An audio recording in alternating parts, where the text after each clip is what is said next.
अब हम जो डिस्कस करने जा रहे हैं, हमारे कोर्स में कुछ 5 ईयर प्लान्स वगैरह के बारे में डिस्कशन किया हुआ है। तो इकोनॉमिक प्लान्स जो 5 ईयर प्लान्स हमने वहां देखते हैं कि फर्स्ट 5 ईयर प्लान हमारी स्टार्ट हुई थी 1950-51। तो आज की डेट में जो है 2012 से लेके 2017 तक हमारी 12th प्लान जो है वो चल रही है, जिसमें हम अपना CS का कोर्स कवर करने जा रहे हैं। तो इस इकोनॉमिक प्लान्स में जितनी भी ये 5 ईयर प्लान्स बनाई जाती हैं, या वो एनुअल प्लान्स होती हैं, आप देखोगे मॉड्यूल में, या एनुअल प्लान्स है या वो 5 ईयर प्लान्स है। तो सरकार की कोशिश क्या होती है कि हम इस 5 सालों की योजना में क्या क्या एक्शंस ले सकते हैं। प्लानिंग करना मीन्स, आप बिजनेस स्टडी में पढ़ते हैं कि planning is the first function of management. अगर हमें अपने देश की इकोनॉमी को प्रॉपर तरीके से मैनेज करना है तो सरकार की कोशिश क्या रहती है कि हम एक प्रॉपर प्लानिंग करके चलें कि 5 साल का जो टारगेट है, क्या क्या टारगेट्स हमने अचीव करने हैं। और वो उसके लिए गवर्नमेंट ने मार्च 1950 में एक प्लानिंग कमीशन की स्थापना करी है। Planning commission was established in March 1950, और यहां से हमारा एक स्टार्टिंग पॉइंट जो है वो शुरू होगा। For this purpose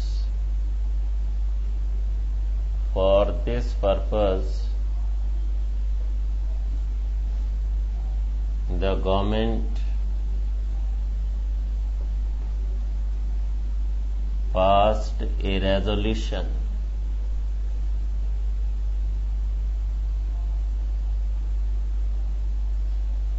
to establish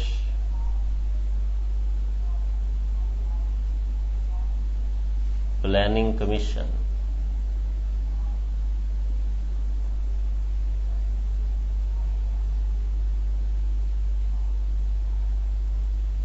in March 1950।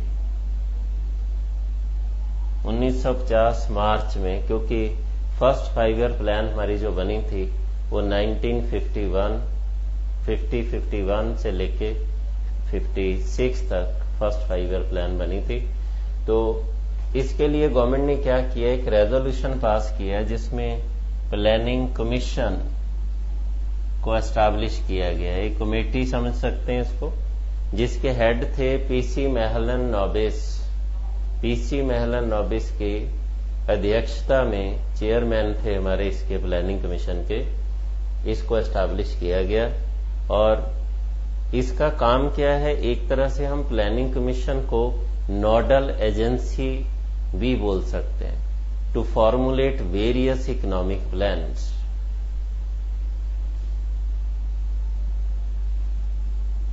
Planning Commission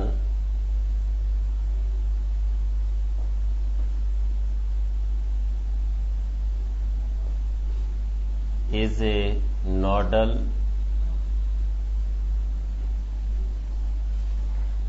agency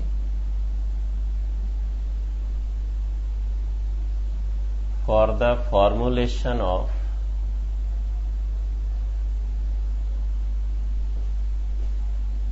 various economic plans.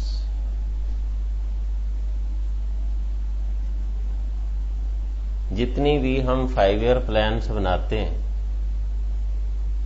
ये सारी प्लान्स को फॉर्मुलेट करने के लिए इसको एस्टैब्लिश किया गया है। और ये एक नोडल एजेंसी है, एक मेन एजेंसी है कि 5 साल के अंदर हमने क्या क्या टारगेट्स को अचीव करना है। और ये जो एस्टैब्लिशमेंट हुई है, पहला पॉइंट हमने इसको मेन पॉइंट इसी को ले लेते हैं, इसके सब पॉइंट में इसको ले लेते हैं।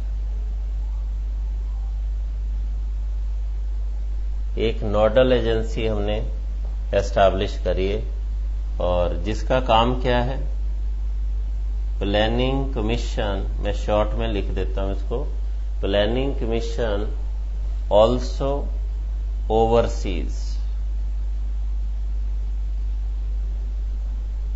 oversees the development programs। जो ऑब्जेक्टिव्स हमने रखे हैं डेवलपमेंट करने के लिए 5 साल योजना में, वो सारे डेवलपमेंट प्रोग्राम्स जो हैं उसको सुपरवाइज करना, उनको देखना कितने हमने अचीव कर लिए कितने नहीं कर लिए, at the ministerial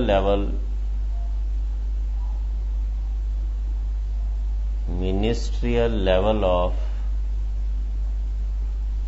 central government and at the level of state government. उसको ये ओवरऑल ओवरव्यू लेती है, देखती है। इसका मेन एजेंसी का काम है कितनी प्लान हमने अचीव कर ली हैं, कितनी हम नहीं कर पाए हैं, उसके क्या डिफेक्ट्स हैं, और कितना इन लोगों ने आपस में कोऑर्डिनेट किया है, सेंट्रल गवर्नमेंट ने और स्टेट गवर्नमेंट ने, ये कितना आपस में इन्होंने कोऑर्डिनेशन किया है। ये सारा एक ओवरव्यू लेना कि हमने जो ऑब्जेक्टिव्स रखे थे उसको हम कितना अचीव कर पाए। क्योंकि आपकी जितनी भी प्लान्स मॉड्यूल के अंदर लिखी हुई हैं स्टडी मटेरियल में, उसके अंदर 2 चीजों के ऊपर आपने डाटा बेस पे 2 चीजों को फोकस ज्यादा करना होता है। एक्चुअल ग्रोथ रेट हम कितना चाहते थे 5 साल में, और एस्टिमेशन हमने ऑब्जेक्टिव हमारा क्या है कि हमने इस 5 साल योजना में ग्रोथ रेट जो है वो इतने % से करना है। एक्चुअल में आपने उसको अचीव कितना किया है, वो 2 चीजें कि सरकार ने ऑब्जेक्टिव क्या रखा था किसी भी प्लान के अंदर और एक्चुअली उसको अचीव कितना किया है, ये 2 चीजों के बीच में आपने ये डाटा आपको मालूम होना चाहिए। और किन कारणों से वो उसको अगर अचीव नहीं कर पाए हैं, जब उसका अगर 5% ग्रोथ रेट रखा है और आप 2.5% ही ग्रोथ रेट ले पाए हैं, तो 2.5% से कमी क्यों रह गई, क्या कारण थे, ये सारा कुछ ओवरव्यू करना, उसको ओवरऑल पूरी प्लान्स को देखना कि कितना अचीवमेंट हुआ कितना नहीं हुआ, उसके क्या कारण है। जब हम नेक्स्ट 5 ईयर प्लान बनाएंगे, हम means being a planning commission, तो हम उन बातों को यहाँ पे कंसिडर करते हैं। और जितनी भी 5 ईयर प्लान्स आपको दी हैं, फर्स्ट 5 ईयर से लेके 2012-2017 तक 12th प्लान तक आपको ये टारगेट्स दिए हो सकते हैं। उन प्लान्स के टारगेट्स क्या थे, कितनी अचीवमेंट करी, ये 2 डाटा उसके अंदर आपको देखना है। और या फिर कोई हिस्टोरिकल इंफॉर्मेशन है, उसको हमें देखना है। तो planning commission also oversees the development programme. और उसके बाद हम इसमें और एक पॉइंट लिख सकते हैं, इसका काम क्या है, PC also, planning commission also ensures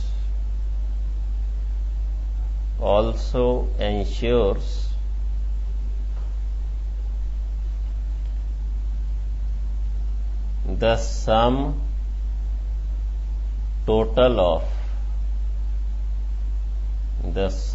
total of outlays, outlay का मतलब जितने भी एक्सपेंडिचर्स हैं, of the central government and the state government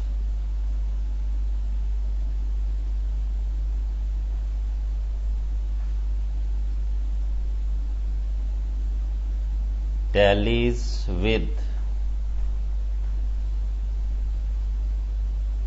the available resources। चाहे वो सेंट्रल गवर्नमेंट खर्चे करती हो, प्लान किया हो, 5 ईयर के अंदर हमने स्टेट लेवल पे खर्चा कितना करना है, ओवरऑल कंट्री के पॉइंट से कितना करना है, उन दोनों के बीच में एंश्योर करना कि जो भी खर्चा किया गया है वो अवेलेबल रिसोर्स के बराबर है या उससे ज्यादा खर्चा तो नहीं किया। क्योंकि आप जितने भी खर्चे करते हैं उसके कंसोलिडेटेड फंड होता है जिसमें हमारा सारा टैक्स रेवेन्यू का पैसा जाता है।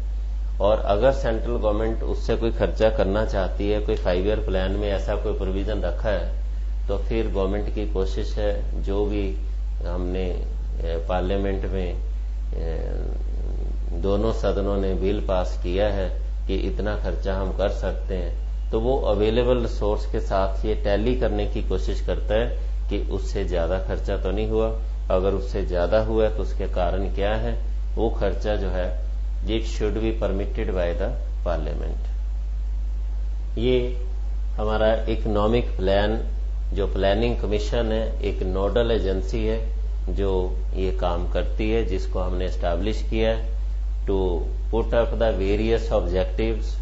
अब इसके बाद मैं ऑब्जेक्टिव्स की बात करूंगा कि इस 5 ईयर प्लान्स में हम ऑब्जेक्टिव्स क्या रखते हैं। जनरली बड़ा एक कॉमन सा क्वेश्चन है, बड़ी एक कॉमन सी अंडरस्टैंडिंग वाला है कि जैसे मैं कहूंगा कि सरकार का टारगेट है हम एग्रीकल्चर प्रोडक्शन को बढ़ाना चाहते हैं।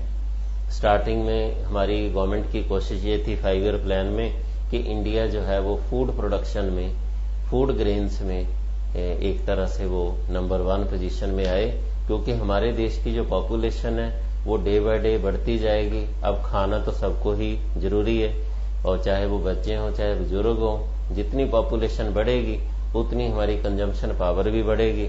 तो कंजम्पशन के लिए हमारे पास इतने फूड ग्रेन्स होने बहुत जरूरी हैं।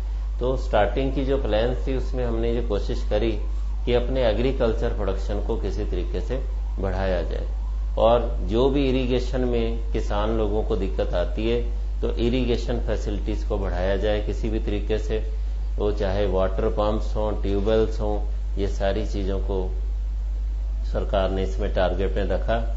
और भाखड़ा डैम भी एक इसी का एग्जाम्पल है कि हमारी इलेक्ट्रिसिटी का अगर उत्पादन नहीं होगा तो जो किसानों को बिजली की जरूरत है, ट्यूबवेल्स वगैरह चलाने हैं, तो वो तभी पानी जमीन से, ग्राउंड वाटर जो है तभी जमीन में से निकाल सकेंगे, तभी एग्रीकल्चर प्रोडक्शन हमारा हो सकता है।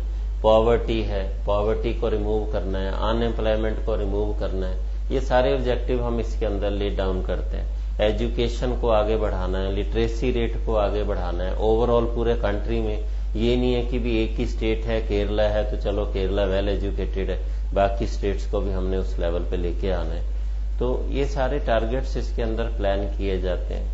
अगर हमें लगता है कि पॉपुलेशन जो है वो बहुत ज्यादा बढ़ती जा रही है, तो हमें लोगों को जागरूक करना है। इस 5 ईयर प्लान्स में हम ये भी टारगेट रख सकते हैं, और ये पॉपुलेशन उतनी ही होनी चाहिए जितने आपके पास रिसोर्सेज अवेलेबल हैं। उससे ज्यादा होगा तो फिर आप लोग उसको सर्वाइव नहीं कर पाएंगे। वो देश के लिए भी एक बिग चैलेंज हो जाता है, सरकार के लिए भी चैलेंज हो जाता है। फैमिली प्लानिंग प्रोग्राम्स हो सकते हैं, इंफ्रास्ट्रक्चरल डेवलपमेंट हो सकती है, हमें मीन्स ऑफ ट्रांसपोर्टेशन है, मीन्स ऑफ कम्युनिकेशन है, पावर है, इलेक्ट्रिसिटी, ये सब इसको हमने इंक्रीज करना है। ये सारे टारगेट्स हैं, ऑब्जेक्टिव्स हैं जो 5 ईयर प्लान्स के अंदर हम रखते हैं बीइंग ए प्लानिंग कमीशन।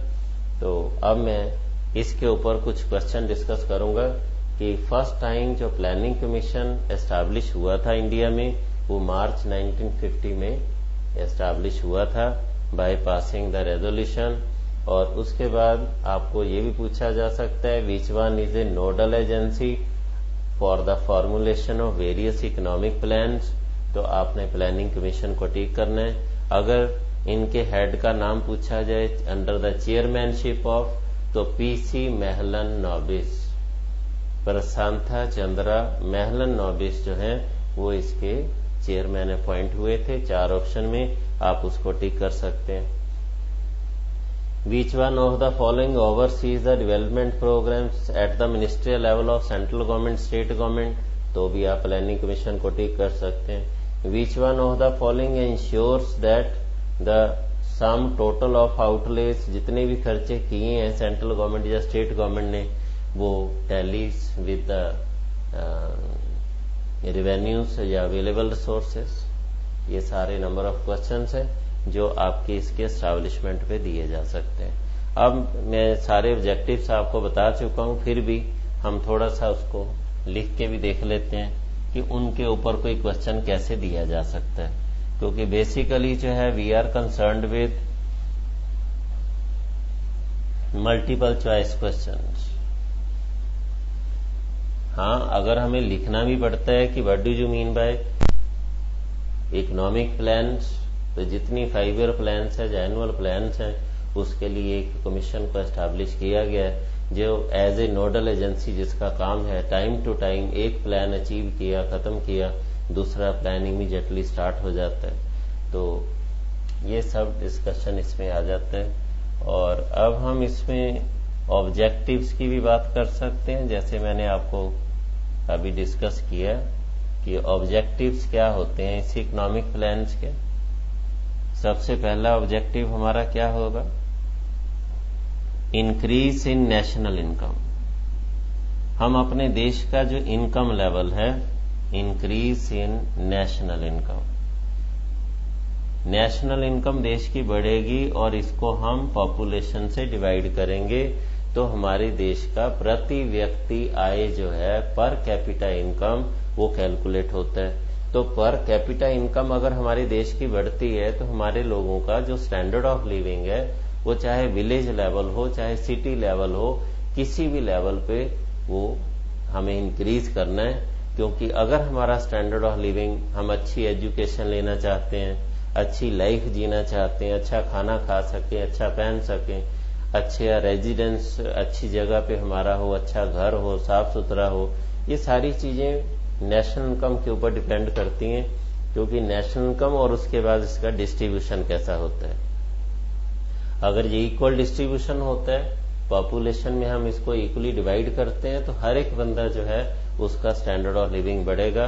क्योंकि every person can easily afford, कि कोई भी खर्चा वो करना चाहता है तो वो उसके पास इतनी इनकम है। तो ये national income divided by population. तो पहला क्वेश्चन ये होगा सरकार का कि नेशनल इनकम को कैसे बढ़ाया जाए। Net national product at factor cost को हमें इंक्रीज करना बहुत जरूरी है।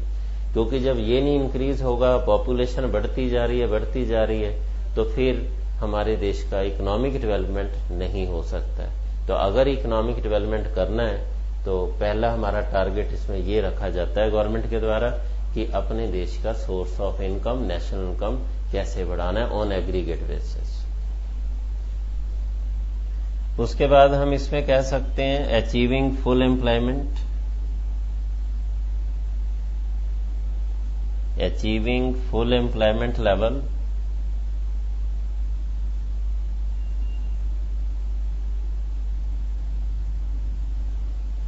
कि all the resources have been fully utilised. जो हमारे टैलेंटेड लोग हैं उनको हम खाली नहीं घूमने देंगे। जो रिसोर्स है हमारे पास, जैसे लैंड खाली पड़ी हुई है, तो जो लैंडलेस लेबरर्स हैं, एग्रीकल्चरिस्ट हैं, उनको हम लैंड दे के उस पर काम करवा सकते हैं। खाली जमीन पड़ी का क्या फायदा है। अगर काम करने वाला काम कर सकता है, उधर जमीन खाली पड़ी है, उसको कोई सोर्स ऑफ वर्क नहीं मिल रहा है, तो हम उसको सारे रिसोर्सेज को फुली एम्प्लॉयड करना चाहेंगे। कोई भी रिसोर्स हमारा अंडर यूटिलाइज नहीं होना चाहिए, जिससे हमारे देश का एग्रीकल्चर प्रोडक्शन जो है वो बढ़े। हम अपने साधनों का सदुपयोग करना चाहेंगे, कोई उसकी वेस्टेज ना हो, कोई उसका जो है वो खाली ना पड़े रहे, बेकार ना पड़े रहे। उससे कुछ ना कुछ हम आउटपुट इनकम जो है वो क्रिएट करने की कोशिश करेंगे। ये हमारा टारगेट रहता है 5 ईयर प्लान में, जैसे मैंने आपको बताया ही है। अब उसके बाद हम इसमें क्या लिख सकते हैं, reduction in inequality of income and wealth, reduction in inequality of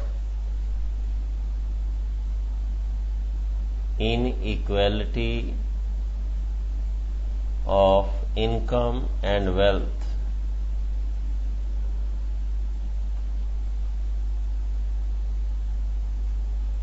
मतलब अनइक्वल डिस्ट्रीब्यूशन जो है हमारे देश का, कि rich becomes richer, poor becomes poorer, इस हालत को हम मैक्सिमम कोशिश करेंगे कि इसको रिड्यूस किया जाए। मतलब इक्वल डिस्ट्रीब्यूशन इनकम लेवल का हो। जैसे मैंने यहां पहले कहा कि इनकम इंक्रीज होना ही काफी नहीं है, उसके बाद डिस्ट्रीब्यूशन के ऊपर भी हमें ध्यान रखना है कि डिस्ट्रीब्यूशन रिच ना होता जाए, अमीर अमीर हो रहा है, गरीब गरीब हो रहा है। ये दोनों के बीच का जो गैप है उसको हमने इनइक्वालिटी को या गैप को खत्म करने की कोशिश करनी है। ये भी सरकार जो है 5 साल योजना में इसका अपना उद्देश्य रखती है, ऑब्जेक्टिव लेके चलती है। उसके बाद जो है क्रिएशन ऑफ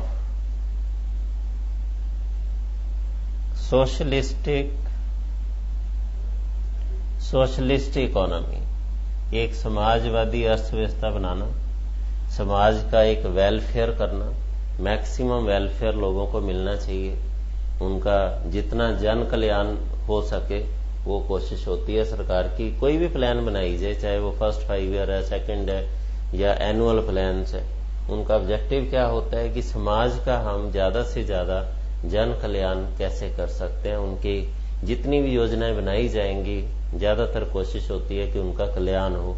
जो हमारे लोअर लेवल के लोग हैं, गरीब लोग हैं, उनको फॉरवर्ड किया जाए, आगे लाया जाए, एजुकेशन में लाया जाए। जो टैलेंटेड लोग हैं उनके टैलेंट को उभारा जाए, जहां उनको पैसे की जरूरत है वो प्रोवाइड करके उसका टैलेंट और आगे जाके डेवलप किया जाए।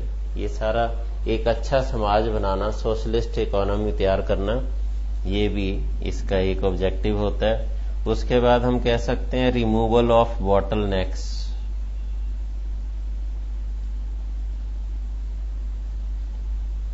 Removal of bottlenecks. बॉटलनेक्स का मतलब क्या है कि जो हमारा, जैसे मैंने आपको कहा, इंफ्रास्ट्रक्चरल डेवलपमेंट, इंफ्रास्ट्रक्चर को डेवलप करना। इसमें आपका इलेक्ट्रिसिटी है, एनर्जी के जितने भी साधन हैं, इंफ्रास्ट्रक्चर में हम पढ़ेंगे ही। हमारे पास आगे जो है चैप्टर नंबर 7 वो इंफ्रास्ट्रक्चर के ऊपर ही है। पहले पॉपुलेशन है, फिर पॉवर्टी है, फिर अनएम्प्लॉयमेंट है, फिर एनर्जी के सोर्सेज वगैरह हैं, रोड ट्रांसपोर्ट है, रेलवे ट्रांसपोर्ट है। ये सारी चीजें इंफ्रास्ट्रक्चर को डेवलप करना, अच्छे अच्छे आवाजाही के साधन जो हैं उनको डेवलप करना, रोड्स वगैरह अच्छा बनाना, और पानी, बिजली, ये सारी इसकी व्यवस्था को करना, ये सब इंफ्रास्ट्रक्चर में आ जाता है।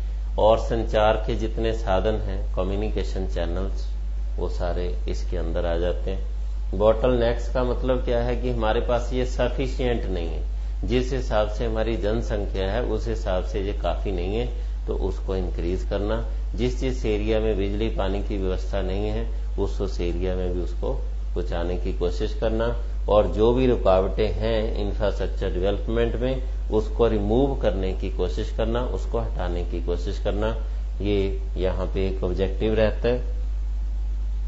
सेल्फ रिलायंस, आत्मनिर्भर होना। हम दूसरे देशों के ऊपर डिपेंड क्यों रहे, हमें आत्मनिर्भर होना है। हमें एग्रीकल्चर में भी, इंडस्ट्री में भी, सर्विस सेक्टर में भी, इस हर डिपार्टमेंट में आगे बढ़ना है। और डेवलपमेंट ऑफ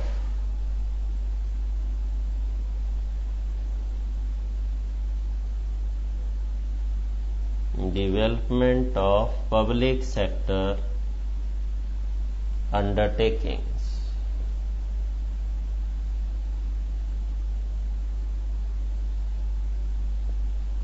जो सरकार के द्वारा चलाई जाती हैं पब्लिक सेक्टर अंडरटेकिंग्स हैं, उन पब्लिक सेक्टर अंडरटेकिंग्स को काफी ज्यादा आगे फॉरवर्ड करना, क्योंकि सरकारी जितनी भी ऑर्गेनाइजेशंस हैं, चाहे वो बिजली का उत्पादन करने वाली हैं, चाहे पानी का, चाहे वो और हमारे जितने भी साधन हैं सरकार जो हमें देती है, तो सरकार का ऑब्जेक्टिव क्या रहता है कि ज्यादा से ज्यादा जन कल्याण करना। क्योंकि सरकार इसमें कोई अपने बेनिफिट या अपने कोई प्रॉफिट अर्निंग के बारे में ज्यादा नहीं सोचती है। कोशिश सरकार की होती है कि जितनी हमारी कॉस्ट ऑफ प्रोडक्शन आ रही है बस आपसे वही रिकवर किया जाए, या अगर 1-2 रुपया फालतू लिया भी जाता है तो फिर उससे हम और एरिया में वही सेक्टर की अंडरटेकिंग्स को लगाते हैं, एस्टैब्लिश करते हैं, ताकि ज्यादा से ज्यादा लोगों को सहूलियत प्रदान की जा सके। तो ये सारे इसमें ऑब्जेक्टिव्स आ जाते हैं। और दूसरा लास्ट में हम, जहां सरकार ऑपरेट नहीं कर सकती है, इंडस्ट्रियलाइजेशन, जहां हम इंडस्ट्री जो है उसको बढ़ावा दे सकते हैं। जो चीजें हम कैपिटल गुड्स इंडस्ट्रीज बाहर से इंपोर्ट करते हैं तो हम उसको अपने देश में भी बना सकते हैं।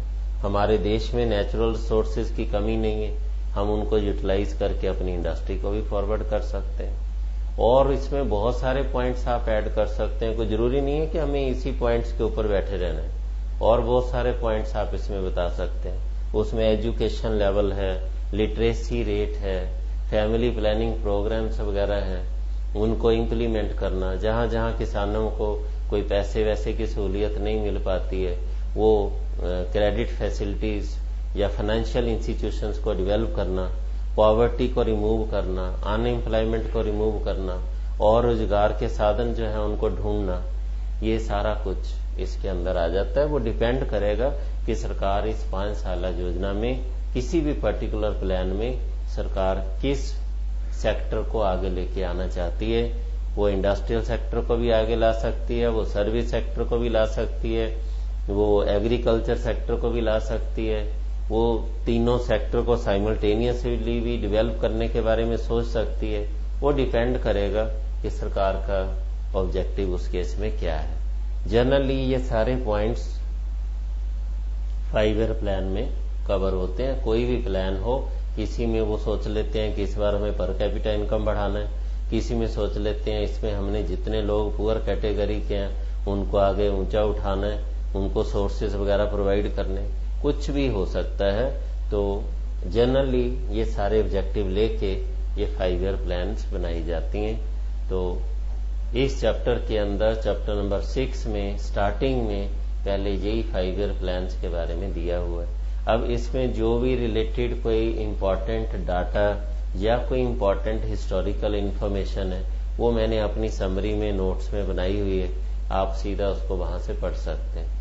उसके बियॉन्ड शायद जाने की जरूरत नहीं है। जाना भी है तो आप अपना स्टडी मटेरियल को ही गो थ्रू कर सकते हैं। और हाँ, ऐसा भी हो सकता है भी मैं आगे जो डाटा डिस्कस करूंगा, मैं हो सकता है 2013-14 का लेटेस्ट डाटा भी बोल जाऊं बीच में, लेकिन आप लोगों का जो डाटा है जो मॉड्यूल के अंदर दिया हुआ है, उसी डाटा के बेस पे आपके कोई डाटा क्वेश्चन पूछा जाएगा तो वो मैं सारा डाटा आपको समरी में भी प्रोवाइड करूंगा। जो मेरे नोट्स होंगे समराइज्ड, उसके अंदर कौन सा डाटा आपके लिए ज्यादा इंपॉर्टेंट है, जो आपको जरूर याद रखना चाहिए या पढ़ना चाहिए, वो सारा काम मैंने अपने नोट्स में किया हुआ है। तो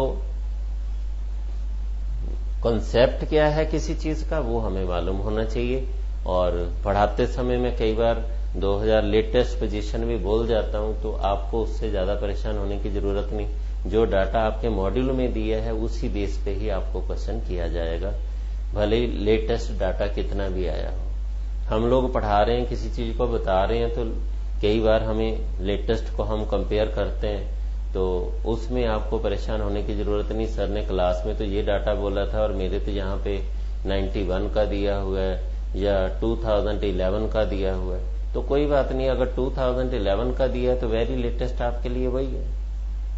नहीं दिया 12th प्लान के बारे में तो कोई बात नहीं, आपको कम से कम ये पता तो चला कि 12th प्लान शुरू कब हुई, 2007 में 12 से शुरू हुई, 2017 तक चलेगी, 5 साल की। 11th प्लान हमारी 2007 से शुरू हुई, 2012 में खत्म हुई।